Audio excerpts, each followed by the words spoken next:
Nangamalari. Auntie, you are the perfect person for this to answer this question. The perfect auntie.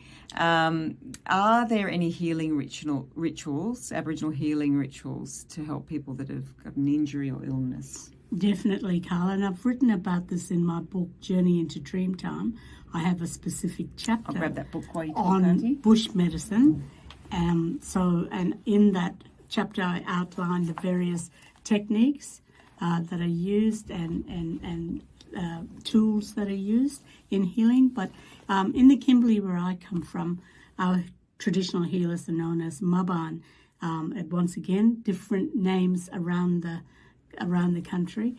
You've even gone and saw a traditional healer, haven't you, Carla? Oh, I did, Auntie. It was actually when I was in Adelaide at the World Music Festival, and the Ngari healers. Ngungari healers, yes. Sorry, from Yes.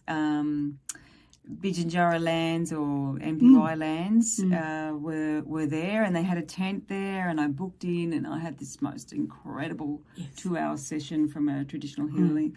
Yeah. Some of that was hands-off, a lot of energetic work, but I just felt amazing. Yeah, there's a lot of laying of the hands and chanting and songs, healing songs that are used. Crystals, would you believe?